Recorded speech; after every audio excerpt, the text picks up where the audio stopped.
아름다운 꽃들의 유혹을 물리치시고 이렇게 또 교회 나오셔서 예배드리는 여러분들을 진심으로 축복합니다. 어린아이가 출생을 하면서 그냥 죽는 줄 알고 소리쳐 웁니다.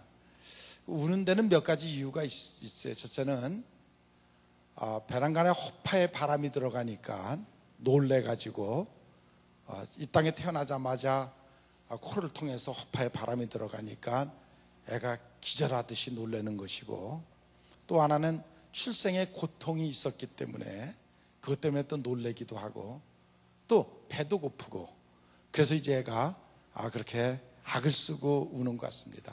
이 세 가지 느낌을 이 어린아이가 제대로 다 받아야 건강한 어린아이가 되죠. 아무튼 사람은 출생하면서 공기를부터 마시기 시작을 해갖고 먹기 시작을 하는 것입니다. 그래서 인간은 먹어야 사는 것입니다. 또 입어야 삽니다. 그리고 잠을 자야 사는 것입니다. 그래서 우리가 가장 중요한 건 늘 의식주를 늘 얘기를 하고 있습니다. 근데 이것이 좀 과욕이 돼가지고 이제는 점점 욕심 덩어리로 변해가는 인간의 모습을 또 우리가 볼 수가 있습니다. 물론 욕심이라는 것, 그건 본능인데 그것도 있어야 인간들은 계속 발전을 할 수가 있습니다. 세계 여행을 다니다 보면 38도선, 그러니까 40도선, 여기 사는 사람들이, 이 사계절을 경험하고 사는 사람들이 다 머리가 좋고 잘 사는 그런 것을 볼 수가 있습니다. 왜 그러냐면 봄, 여름, 가을, 겨울을 계속 준비해야 되기 때문에, 봄이 되면 여름을 준비하고, 여름이 되면 가을을 준비하고, 가을이 되면 겨울을 준비하고 있기 때문에 늘 그렇게, 그래서 머리를 쓰기 때문에 그 지역에 사는 사람들이 잘 사는 것을 볼 수가 있습니다. 1년 내내 더운 데 살든지 1년 내내 추운 데 살면은 그 사람들이 오히려 발전을 못하는 것을 볼 수가 있어요. 이번에도 인도네시아 가보니까 사시사철 과일, 산의 나무가 열매를 계속 맺어대니까 뭐 근심 걱정이 없어요. 아무 때나 산에 올라가서 과일 따먹으면 되니까 근심 걱정 없어요. 부엌에 들어가 보니까 부엌에 그릇 냄비 몇 개밖에 없어요. 손님이 많이 오면 어떻게 하느냐 그랬더니 저 바나나 잎 따다가 그 한 10개가 나온대, 접시가. 그 바나나 잎에다가 접시로 써갖고 대접하면 되니까, 밥 거기다 주면 되니까 걱정이 없어요. 그러니까 크게 발전할 일이 없는 그런 모습을 볼 수가 있습니다. 아무튼 욕심이 지나치면 과욕이 되고 그것이 병이 생깁니다. 뭐든지 적당한 게 좋습니다. 적당한 게 지나치면 배탈이 나는 것이죠. 자기의 성장을 위해서 열심히 하는 것은 덕이 될 수가 있고, 그러나 헛된 욕망을 품고 가식적인 행동을 하면 인생을 망가뜨리는, 병들게 하는 그러한 모습을 볼 수가 있습니다. 사회 악의 모든 근원은 탐욕이죠. 범죄 행위, 모든 사회 악의 근원이 어디서부터 생기냐면 크게 두 가지를 볼 수가 있어요. 돈, 그리고 성욕. 그 두 가지 때문에 이 사회가 계속 문제가 생기는 것을 볼 수가 있습니다. 인생의 희노애락, 사실 스쳐가는 한 토막에 불과한 것인데 그 유혹을 이기지 못해서 인생을 망가지는 많은 사람을 볼 수가 있습니다. 특별히 우리 그리스도인들은 탐욕에 빠져서는 아니 되겠고, 허황된 악몽을 꿈꿔서도 아니 된다는 것이죠. 한 끼 식량, 인도 같은 데 보면 100원 가지면 한 끼 식량을 대충 했어. 근데 호화로운 데 가면은 몇십만 원이 있어야 됩니다. 집도 그저 대충 살면은 한 몇십만 원이면 사는데 몇십억짜리 집을 갖고 살고 있습니다. 옷도 이렇게 길가에 다녀보면 5천 원 써놓은 거 보면 입을만 한데, 드레스 같은 거 수억, 수천만 원짜리 드레스를 꼭 입어야 되는 그런 사람들도 있습니다.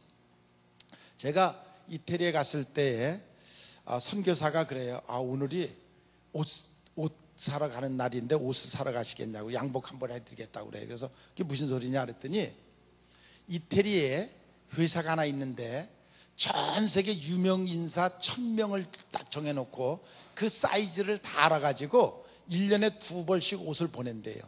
1년에 2번씩 우리가 뭐 미국의 대통령, 뭐 프랑스 대통령, 그러니까 유명한 세계 뭐 유명한 사람들 1000명, 그 회사는 딱 1000벌 외에는 만들질 않는데요. 그래서 사이즈를 다 알아가지고 1000벌을 무조건 만들어서 보낸대요. 보내가지고 돈이 붙여오는 사람이 있고, 혹 어떤 사람들은 옷을 반납하는 사람들이 있대요. 그러면 그 반납하는 옷을 내놓고 경매하는 날인데 굉장히 싸게, 아주 헐값에 그 경매하는 날인데 한번 가보겠냐고 그래요. 나는 사이즈가 맞을 것 같으대요. 그래서 한번 가보자고. 갔더니 정말 제 사이즈에 맞는 옷이 하나가 있어가지고 사줘갖고 한번 그 옷을 아주 싸게 사서 한번 입은 적이 있었습니다. 근데 그 굉장히 좋은 옷인데도 알아주는 사람이 하나도 없더라고요. 그 소용이 없더라고. 그냥 나만 좋은 거지 아무도 알아주지도 않아요. 그리스도인에게 가장 큰 은혜는 무엇이냐면 자족할 줄 아는 은혜예요. 아무 것을 먹어도 맛있고 감사한, 그것보다 더 큰 은혜는 없어요. 아무 것을 입어도 자신감이 있고 멋지다고 스스로 생각하는 그것보다 더 큰 은혜는 없어요. 아무 데서나 자도 마음이 편안하고 잠을 잘 자고 나는 그 은혜, 그 은혜가 은혜 중에서 가장 큰 은혜입니다. 가도롭게 사는 거, 그 덕이 아니에요. 그죠? 아무 데서나 아무렇게나 먹고 그래도 늘 자유함을 누리고 사는 축복이 가장 큰 축복인 줄로 믿으시기를 바랍니다. 오늘 말씀의 제목은 물질로부터의 자유함을 얻어라 하는 그런 말씀이에요. 인간의 행복은 자유를 누리는 데서부터 있습니다. 대보면 그 자유함을 누리는 것은 인격의 비례와도 같습니다. 인류 역사는 자유를 위해서 투쟁하는 역사예요. 정치, 경제, 사회, 문화, 모든 자유는 투쟁을 통해서 얻어지는 것이었댔어요. 이것을 우리는 외적 자유라고 그래요. 육신적인 편안함, 육신적인 자유라고 말을 해요. 그러나 육신적인 편안함과 육신적인 자유만 있는 것이 아니라 그보다 더 중요한 것이 정신적인 자유를 누릴 수 있는 것이에요. 그걸 내적 자유라고도 말해요. 근데 이 내적 자유는 투쟁으로 얻어지는 것이 아니에요. 우리가 죄로부터 자유함을 얻는다든지, 양심으로부터 자유함을 얻는다든지, 정욕으로부터 자유함을 얻는다든지, 율법으로부터 자유함을 얻는다든지, 과거로부터 죽음으로부터 자유함을 얻는 것은 노력으로 되는 것이 아니라 하나님의 은혜입니다. 이것을 여러분들은 누리셔야 돼요. 이런 내적 자유는 신앙인의 인격의 성숙함과 비례하는 것이에요. 행복과 불행은 결정하는 중요한 요소는 바로 그 내적인 것으로부터 시작되는 것이에요. 우리들의 지금까지 살아오면서 몸은 자유했지만 마음에 아직도 욕망의 포로가 돼서 사는 사람들이 너무 많이 있어요. 외적으로는 뭐 그냥 그런 대로 의식주 문제 해결해서 자유함을 누리는데 그 마음에 아직도 마음적으로 자유함을 누리지 못하고 포로와 같이 인생을 사는 사람들이 너무 많으시죠. 오늘도 우리는 그 해방을 받아야 할 것인데 그 해방을 받아야 될 것이 너무 많아요. 과거의 나의 과거로부터 해방을 받아야 되겠고, 또 내가 누구를 미워하고 원망하는 그 마음으로부터 우리가 또 자유함을 받아야 돼요. 아직도 그것이 남아있어서 내 심령 한쪽을 꽉 잡고 있고 어둠의 세력이 아직도 나를 속박하고 있습니다. 그런 분들이 너무 많이 있어요. 잘못된 지식이라든지 잘못된 사고가 그 사람을 아직도 사로잡고 있는 사람들이 많이 있고, 더욱이 이단 사상에 사로잡혀갖고 영육이 노예로 살아가는 그런 사람들도 너무나도 많이 있어요. 우리가 살아가는 이 시대를, 현대를 자본주의 사회라고 말합니다. 인간은 본능적으로 속박하는 무서운 것이 가장 무서운 것이 있는데 그것은 바로 돈이라는 것이에요. 그 돈이라는 그것이 아직도 인간들의 마음을 노예로 사로잡고 있어요. 물론 이 돈은 어린아이서부터 어른까지 다 필요하고 다 또한 좋은 것입니다. 제 손자 손녀가 있는데 아직 어리죠, 뭐 갓난아기들인데 저만 보면 울어요. 왜 그러냐면 하도 못 보니까, 몇 달에 한 번씩 보니까 이게 어떤 아저씨가 와서 또 이렇게 귀찮게구나 하고 제가 막 비비면 질색을 하고 울고 그래요. 그 고민이 돼요. 이거 어떻게 이걸 좀 사로잡을까. 돈을 주기 시작했어요. 제가 돈밖에는 없더라고요. 그래서 올 때마다 5만 원씩 줘요. 그러면 저 가면서 자랑을 한대요. 할아버지가 5빵빵 빵빵 줬다고. 5빵빵 빵빵 줬다고. 그리고 자랑을 하고. 왜? 내가 돈을 주면 그걸 가지고 가서 걔들이 필요한, 엄마가 그 장난감을 사줘요. 그러니까 그걸 좋아하기 시작하는 거예요. 이 돈 맛을 아는 거예요, 얘들이요. 그래가지고 그렇게 여기 오기를 싫어했는데 이제는 뭐가 필요하면 할아버지네 집 가자, 할아버지네 집 가자, 할아버지네 집 가서 자고 오자 그런다는 거예요. 애들도 그것이 필요해요. 물론 우리가 돈 없이는 살 수가 없어요. 우리가 이 땅에 태어나기 전서부터 어머니 뱃속에서부터 벌써 돈을 쓰기 시작했어요. 어머니 뱃속에서부터 우리는 벌써 돈을 쓰기 시작한 거예요. 그리고 돈을 많이 들여서 이 땅에 태어났어요. 또 죽어서도, 죽은 후에도 장례 치르려면 돈이 필요해요. 그러니까 인간은 돈이 필요한 동물이에요. 돈이 있어야 되는 것이에요. 서양의 한 시인이 그런 인간의 모습을 보고 시편 23편을 곤쳐서 그걸 썼는데 이런 글을 썼어요. 돈은 나의 목자시니 내게 부족함이 없으리로다. 그가 나를 안락한 침실에 눕히고 달콤한 술집으로 인도하는도다. 내 영혼을 병들게 하며 타락의 길로 인도하는도다. 내가 사망의 음침한 골짜기로 다닐지라도 해를 두려워하지 않는 것은 내 호주머니에 돈이 있음이라. 돈의 권세와 보호가 나를 안전하게 하는도다. 돈은 원수를 만들고 나를 괴롭히네. 내 머리에는 항상 돈 생각과 근심의 잔이 넘치는도다.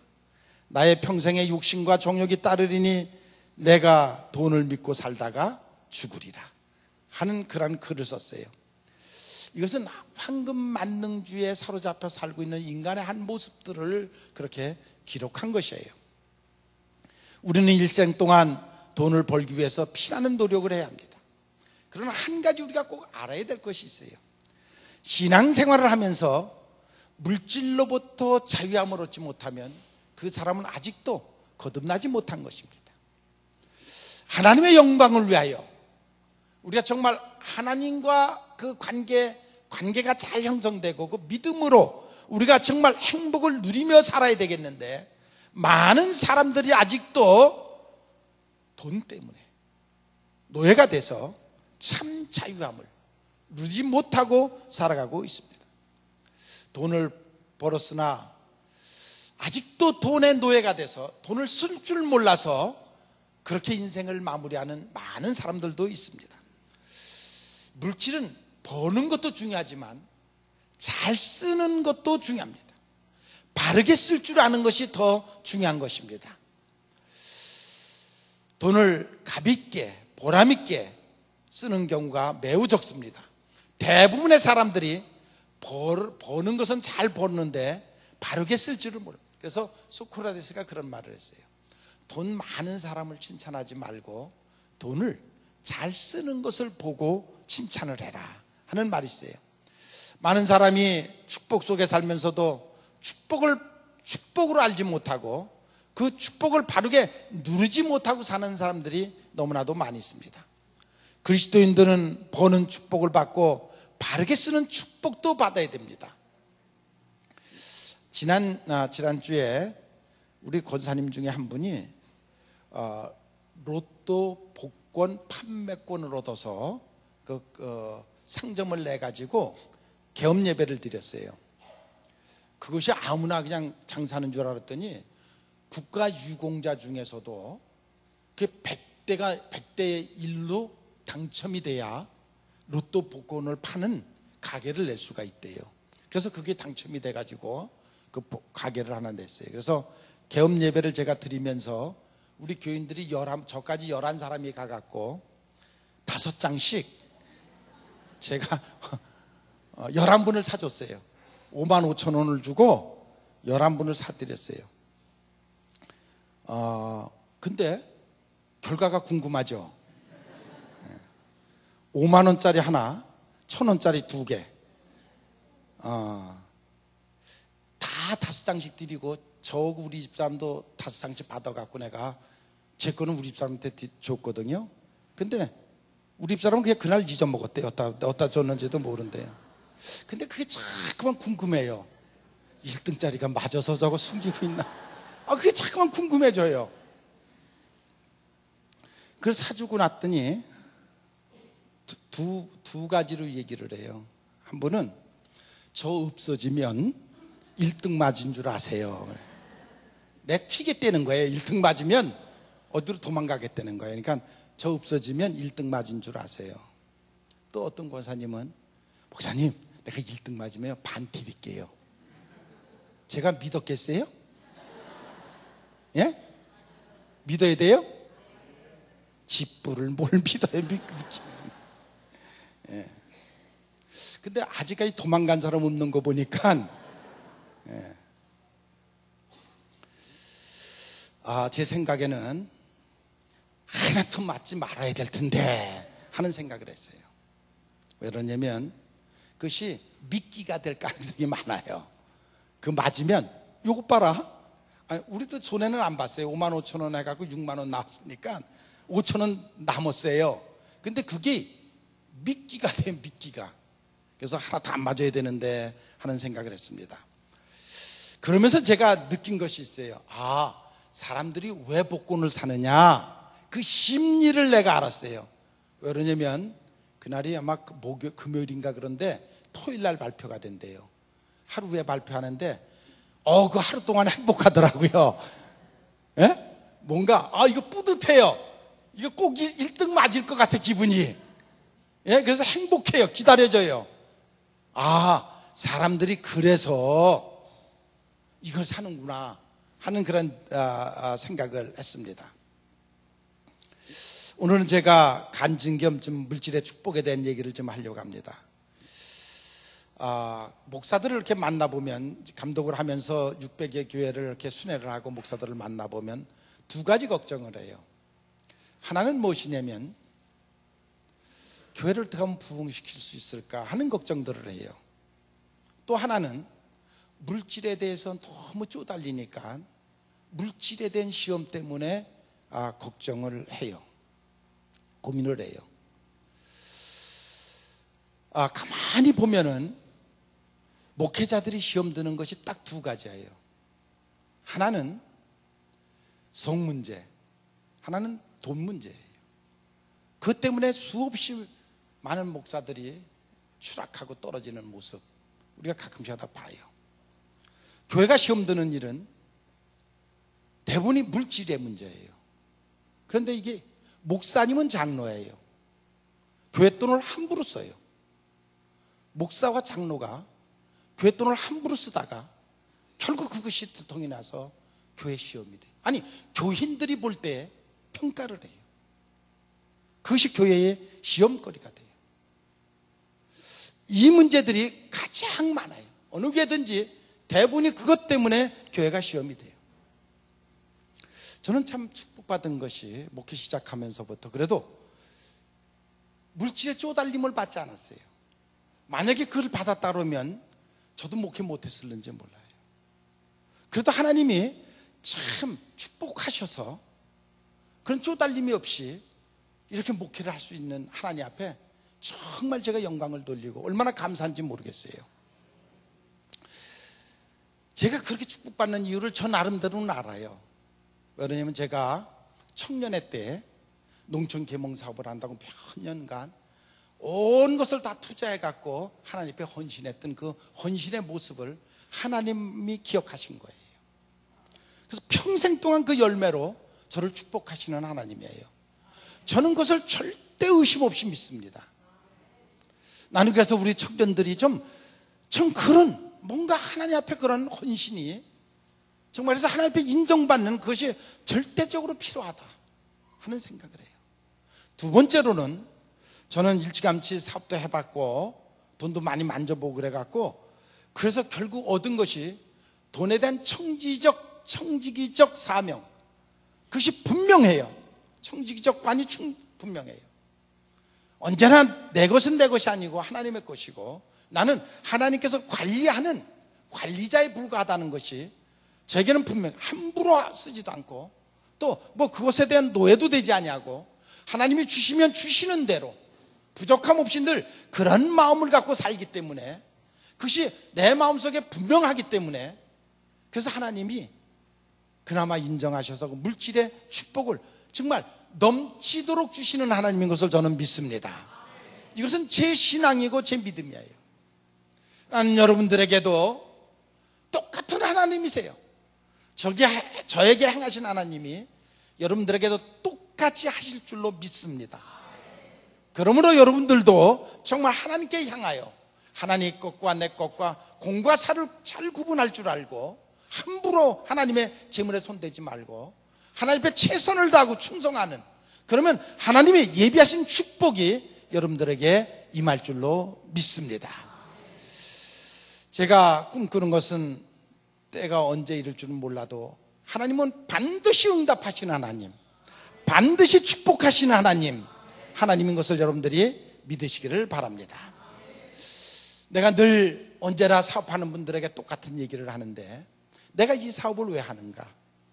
물론 돈 벌기 위해서 하는 것이죠. 돈을 벌어야 되죠. 사업하는 사람이 돈을 안 벌면 어떡하겠어요? 돈을 벌어야 되는데, 그 돈을 벌어서 나중에 어떻게 쓸 것이냐, 그것이 분명해야 돼요. 그것이 하나님의 마음에 맞아야 돼요. 물론 내가 쓸 것도 쓰고 다 가정을 이끌고 다 해야 되지만, 그래도 마지막 그것을 어떻게 할 것이냐는, 내가 하나님이 나를 축복해 주셔서 내게 돈을 보면 내가 이와 같이 하겠나이다라는 분명한, 야곱이 광야에 쫓겨나서 돌베개를 베고 천사를 만난 후에 하나님이 20년간 나를 지켜주시고 나를 축복하셔서 내가 다시 내 고향으로 돌아올 때에 축복을 주시면 내가 10의 1을 하나님께 드리고 이곳에 성전을 짓겠다는 소원처럼, 여러분들이 하나님을 향하여 물질적인 분명한 소원이 있기를 바랍니다. 그 소원을 갖고 그걸 믿고 살아가는 여러분들이 되시기를 바랍니다. 우리는 물질의 관리자인 것입니다. 우리가 하나님 앞에 바른 관리자로 살면 이 땅에서도 넘치게 축복하신 하나님, 또 그것을 그것을 잘 쓰면, 바르게 쓰면 천국에 가서도 큰 상급을 받는 것을 여러분들이 믿으시기를 바랍니다. 하나님은 반드시 축복하시는 하나님입니다. 그 하나님으로부터 축복을 받아서 우리 그리스도인들은 그것을 선하게 쓰고 선하게 잘 쓰므로 하나님 앞에 가서 또한 상급받는 여러분들이 되시기를 바랍니다. 우리의 중심을 보시는 하나님, 그리고 또 우리에게 부족함도 없이 넘침도 없이 우리의 신앙의 분량만큼 채워주시는 하나님, 그 하나님을 여러분들은 믿으시기를 바랍니다. 저는 분명한 믿음이 있습니다. 저에게 영감을 주시는 하나님, 그리고 어떤 일을 계획하시게 하시는 하나님, 영감도 하나님이 주시는 것이고 그것을 설계하고 계획하시는 것도 하나님이 주시면 그 일을 할 수 있도록 물질도 주시는 하나님인 것을 저는 믿습니다.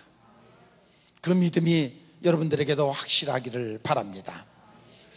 우리의 생각, 계획, 그걸 주시는데 그 일을 하도록 하시는 하나님인 것을 믿으시기를 바랍니다. 청지기는 물질관이 분명해야 됩니다. 모든 물질을 창조하신 하나님, 다 선하게 쓰도록 주셨는데, 물론 악한 인간들이 악하게 쓸 수도 있습니다. 그러나 하나님이 우리에게 주신 것은 선하게 쓰라고 주신 것입니다. 그러니까 물질은 사랑의 대상이 아니라 섬김의 대상이 아니라 사용의 대상인 것입니다. 이것을 잘못하면 우리가 추락하는 것입니다. 그래서 물질을 잘 사용할 줄 알아야 됩니다. 하나님은 창조하신 좋은 것을 사람에게 주셨는데 내 마음이 악해서 잘못 사용할 수도 있습니다. 오늘 본문 읽어드린 본문에 보면 바울이 제자 디모데에게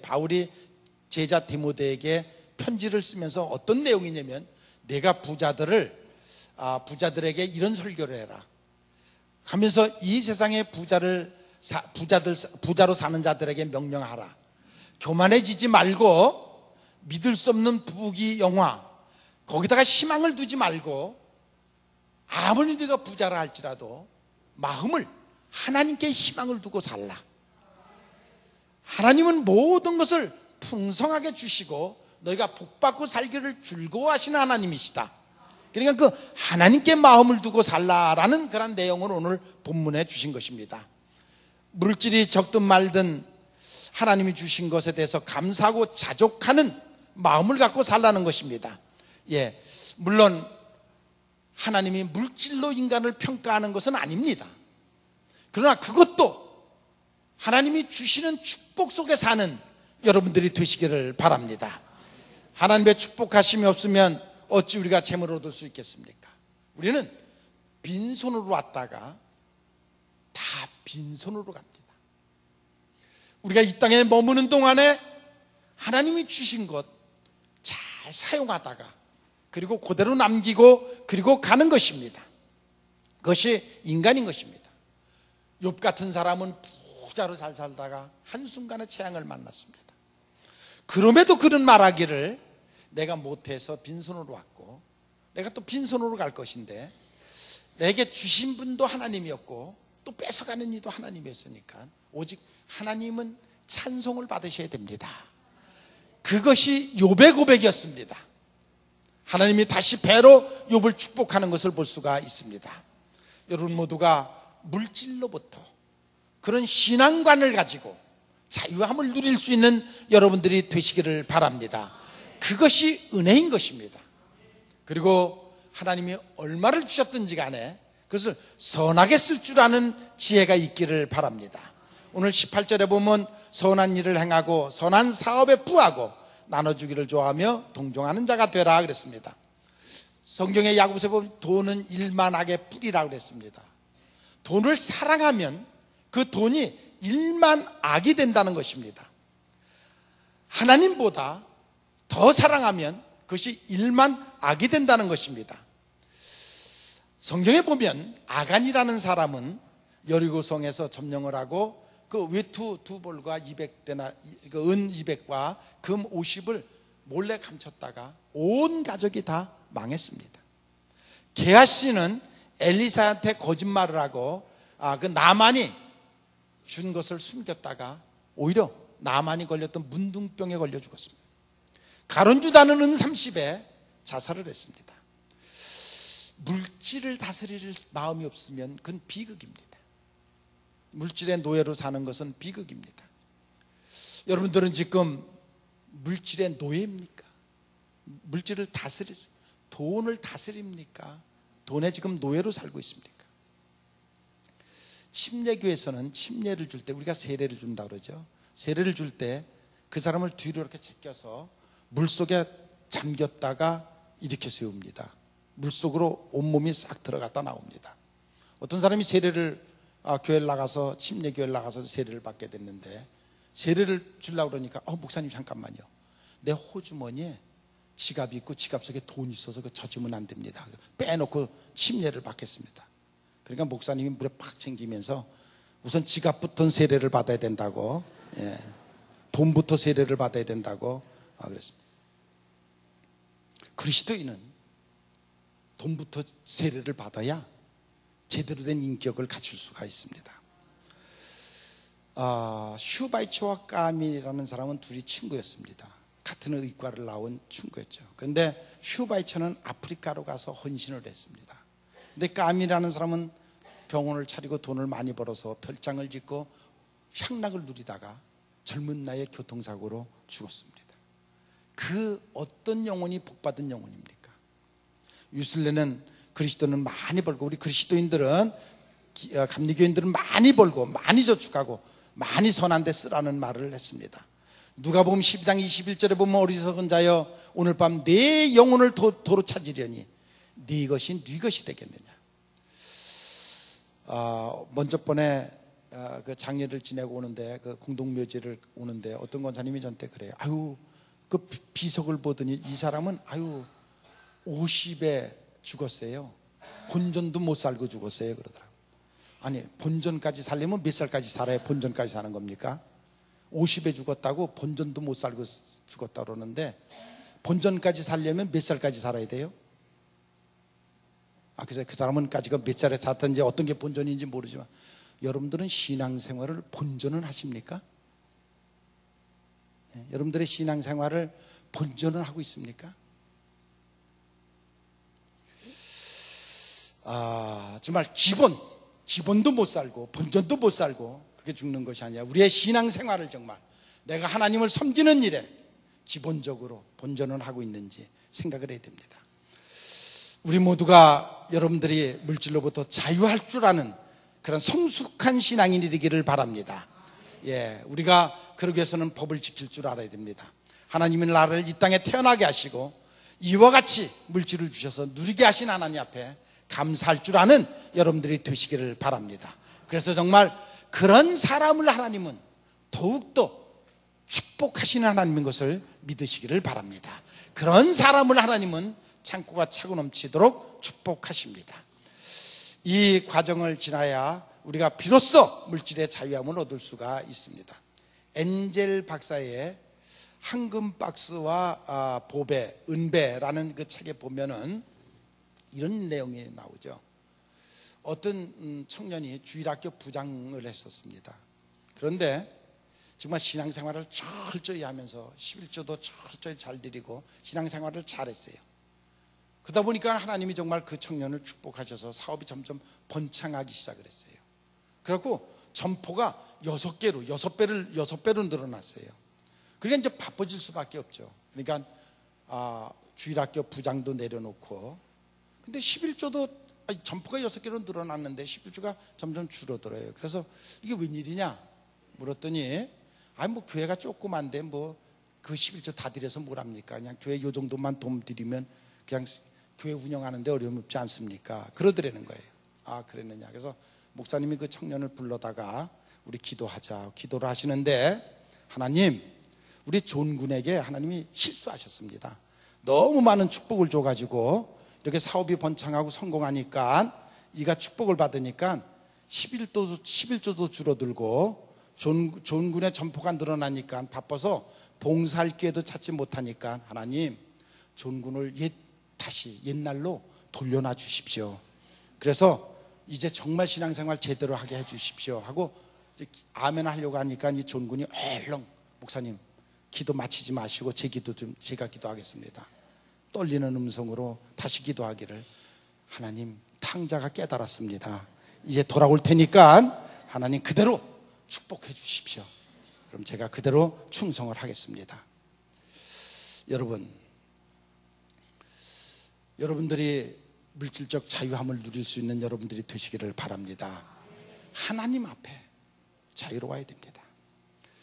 인도네시아 갈 때 안국현 장로, 저를 같이 갔던 그 안국현 장로가 한 달에 건물세를 1억 2천을 받는다고 그래요. 한 달에 1억 2천을 받는데 그래서 제가 세금 많이 나오겠어요? 그랬더니 관리비하고 세금하고 그냥 반 잘라서 주고 1억 2천에서 6천은 관리비하고 세금으로 주고 6천 가지고 이제 하나님의 일을 하면 되니까 같이 마음 편안하게 반 뚝 잘라줍니다. 물질로부터 자유함을 얻었더라고요. 잘 믿는 믿음, 그 행복한 믿음, 물질로부터 자유함을 누릴 수 있는 여러분들이 되시기를 바랍니다. 아직도 그 자유함을 찾지 못하고 그것의 노예가 돼서 매일 그것에 매여서 그러고 살아간다 그러면 그것은 불행한 인생인 것입니다. 물질을 섬기는 멍에로부터 그 멍에를 벗으시고 믿음의 멍에를 매는 여러분들이 되시기를 바랍니다. 물론 물질은 선도 악도 아닙니다. 어떻게 쓰느냐에 따라서 그것이 선과 악이 될 수가 있습니다. 그래서 여러분 모두가 하나님 앞에 받은 바에 대해서 감사하고 자족할 줄 아는 그러한 여러분들이 되시기를 바랍니다.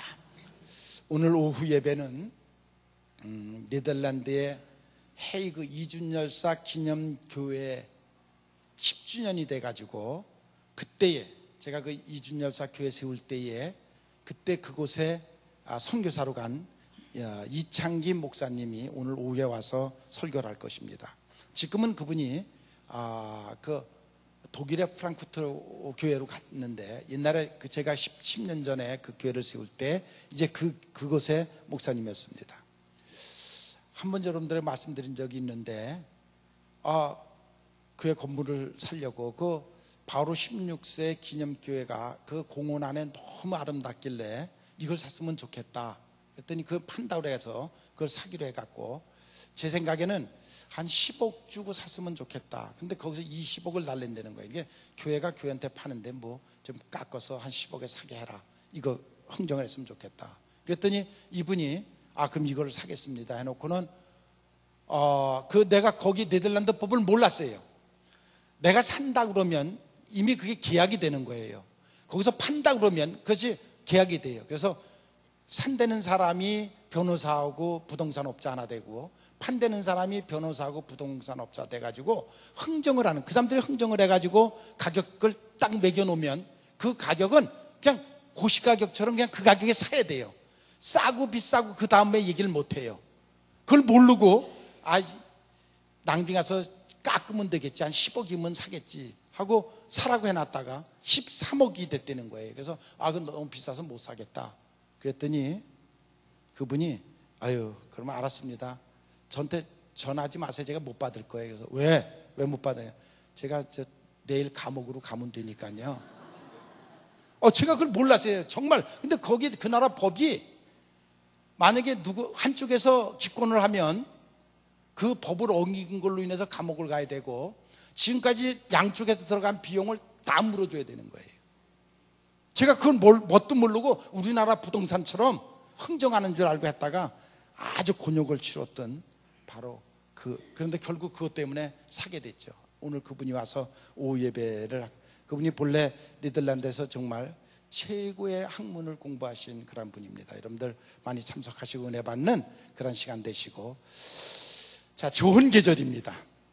여러분, 이 한 세상 사는데 물질에 너무 신경 쓰지 말고 노예되지 말고, 여러분 자유로운 영혼으로 하나님이 주심에 감사하고 늘 자족할 줄 아는 여러분들이 되시기를 주님의 이름으로 축원을 합니다.